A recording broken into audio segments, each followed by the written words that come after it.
السلام علیکم دوستوں، مسلمانوں کی تاریخ ہر دور میں بہادر اور نہ ڈر جنگجوؤں اور سپہ سالاروں سے بھری پڑی ہے، جیسا کہ حضرت علی رضی اللہ تعالیٰ عنہ اور پھر حضرت عمر فاروق اور پھر حضرت خالد بن ولید رضی اللہ تعالیٰ عنہ، اور ان کے بعد بھی ان کے نقش پا پر چلنے والے بہت سے ایسے مجاہدین اسلام ہیں جنہوں نے کفار کی اینٹ سے اینٹ بجا دی، جیسا کہ سلطان صلاح الدین ایوبی، جلال الدین خوارزم شاہ اور محمد بن قاسم جیسے قابل سپہ سالار۔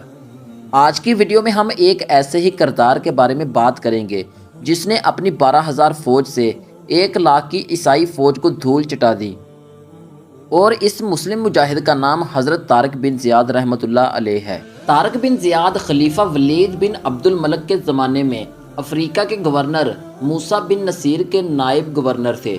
موسیٰ بن نصیر نے اندلس کے ظالم حکمران راڈرک کے ہاتھوں ظلم کی چکی میں پسی مظلوم اسپینی عوام کو چھڑانے کی مہم طارق بن زیاد کو سونپی۔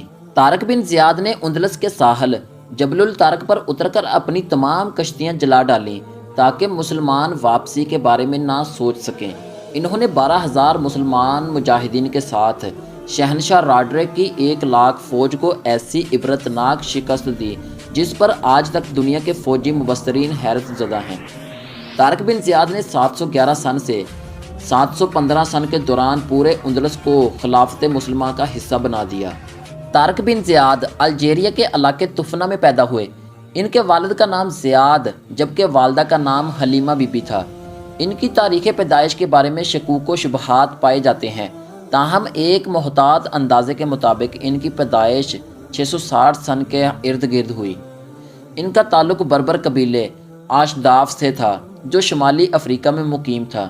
تاریخ کے مطابق بربروں کو مسلمانوں نے 650 سن سے لے کر 705 سن کے دوران بڑی مشکلوں سے مطیع کیا۔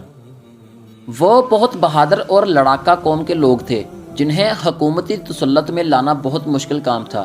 ایک روایت کے مطابق طارق کا والد زیاد ایک غریب بربر تھا جو مشہور عرب سردار موسیٰ بن نصیر کا ذاتی خدمتگار تھا۔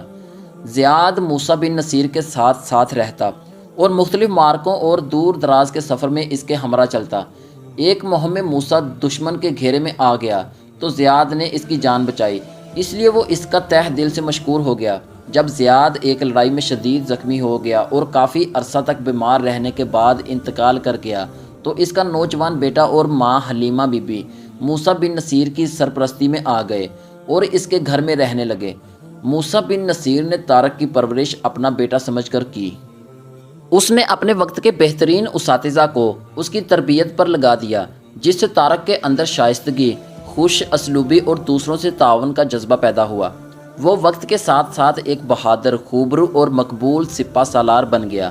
لوگ اس کی عزت کرنے لگے اور موسیٰ بن نصیر کے قریبی حلقوں کے سوا کسی کو بھی یہ معلوم نہیں تھا کہ وہ اس کا اپنا بیٹا نہیں۔ جب وہ جوان ہوا تو اس میں سپہ سالاری والی تمام خصوصیت پیدا ہو چکی تھی۔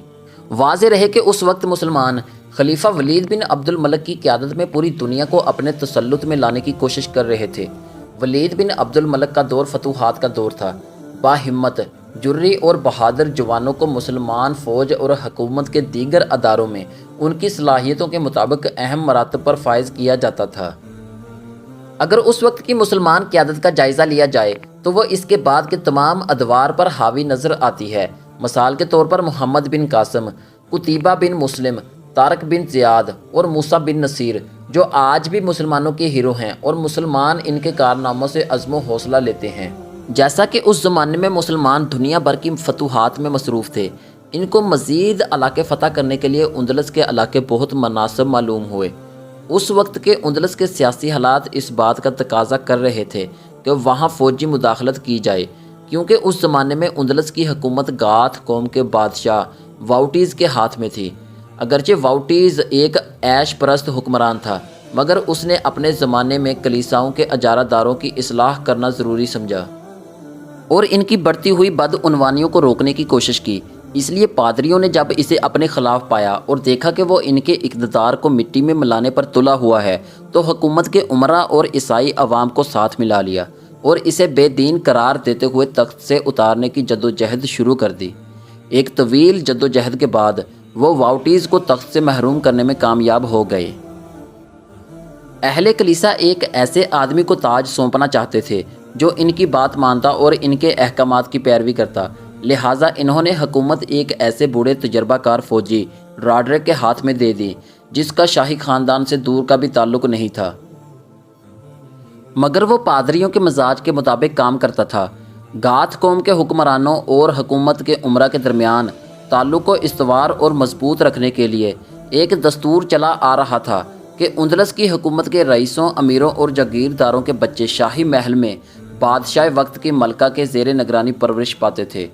اس کے علاوہ بسا اوقات ان بچوں کی شادیاں بھی ماں باپ کی بجائے خود شاہ کی طرف سے کر دی جاتی تھیں۔ راڈرک جب تخت پر بیٹھا تو سب سے پہلے اس نے اسی دستور سے ناجائز فائدہ اٹھانے کی کوشش کی اور عوام میں غیر مقبول ہو گیا۔ اس نے شہزادیوں کی شادیاں اپنے خاندان میں کروانا شروع کر دیں۔ اسپین کی عوام عیاش راڈرک کے خلاف ہو گئی۔ اس نے واؤٹیز کی بھانجی کو زبردستی اٹھا کر اپنے حرم میں ڈال دیا۔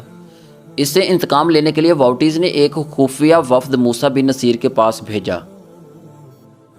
موسیٰ بن نصیر نے اندلس کے اندرونی حالات اور راڈرک کے ظلم اور عیاشی کے واقعات سننے کے بعد خلیفہ ولید بن عبد الملک کو دمشق میں خط لکھ کر اندلس پر حملہ کرنے کی اجازت مانگی۔ موسیٰ بن نصیر کے ایلچی طریف ابن مالک کی واپسی کے بعد موسیٰ بن نصیر نے مارچ 711 سن میں طارق بن زیاد کو 7000 فوج دے کر کاؤنٹ جولین کے ہمراہ روانہ کیا۔ واضح رہے کہ کاؤنٹ جولین کو گاتھ قوم نے اپنا نمائندہ بنا کر موسیٰ بن نصیر کے پاس بھیجا تھا۔ یہ فوج کشتیوں اور جہازوں میں سوار ہو کر اندلس پہنچ گئی اور پہاڑی مقام پر ڈیرے ڈال دیے، جو بعد میں طارق ہی کے نام پر انگریزی میں جبر الٹر اور عربی میں جبل الطارق مشہور ہوا۔ طارق بن زیاد 30 اپریل 711 سن کو جبل طارق کے ساحل پر اترا۔ راڈرک اس وقت بلبونا میں ایک فوج لیے ملک کے اندرونی دشمنوں سے نبرد آزما تھا۔ اسے جو ہی طارق بن زیاد کے حملے کی اطلاع ملی تو اس مہم کو وہیں چھوڑ کر چل دیا۔ ادھر طارق بن زیاد بھی پیش قدمی کرتا ہوا اندلس کے شہر شزونہ تک پہنچ گیا۔ اسے جب معلوم ہوا کہ راڈرک 1 لاکھ کا لشکر لیے اس کے مقابلے کے لیے آ رہا ہے تو اس نے ان جہازوں اور کشتیوں کو آگ لگا دی جن پر سوار ہو کر مسلم سپاہی یہاں تک پہنچے تھے۔ پھر جب موسیٰ بن نصیر نے اس کی مدد کے لیے 5000 فوج اور بھیج دی تو 12000 فوج لے کر راڈرک کا مقابلہ کرنے کے لیے میدان جنگ میں نکل آیا۔ وادی لوکا میں دریا کے کنارے پر دونوں فوجوں کا آمنا سامنا ہوا۔ طارق بن زیاد نے جنگ شروع کرنے سے پہلے مجاہدین کے سامنے ایک مجاہدانہ اور ولولہ انگیز تقریر کی، جس میں اس نے کہا، اے مسلمانوں، میدان جنگ سے بھاگنے کی اب کوئی صورت نہیں۔ تمہارے آگے دشمن کا وسیع ملک ہے اور پیچھے ٹھاٹھے مارتا سمندر۔ خدا کی قسم صرف ثابت قدمی، پامردی اور استقلال ہی میں تمہاری بھلائی ہے۔ میں نے ان کشتیوں کو جلا دیا ہے جن پر بیٹھ کر آپ لوگ یہاں آئے ہو۔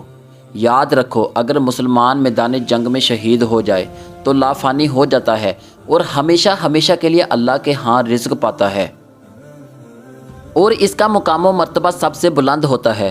قرآن مجید میں ارشاد ہے، جو لوگ اللہ کی راہ میں مارے جائیں انہیں مردہ مت کہو، بلکہ وہ زندہ ہیں لیکن تمہیں ان کا شعور نہیں۔ کیا یہ سودا تمہارے لیے گھاٹے کا ہے کہ تم روز قیامت اللہ کے نبیوں کے ساتھ اٹھائے جاؤ؟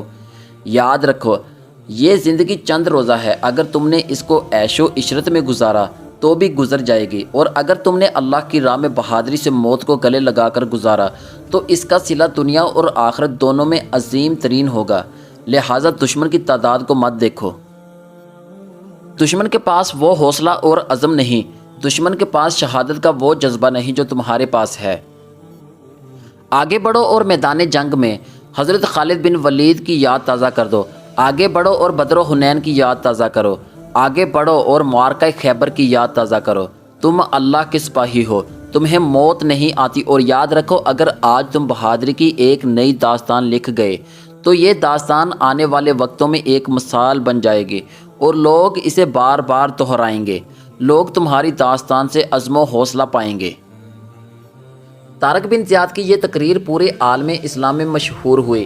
علامہ محمد اقبال نے طارق کی اس تقریر کو کچھ یوں پیش کیا، یہ غازی یہ تیرے پر اسرار بندے، جنہیں تو نے بخشا ہے ذوق خدائی، دو نیم ان کی ٹھوکر سے صحرا و دریا، سمٹ کر پہاڑ ان کی ہیبت سے رائی۔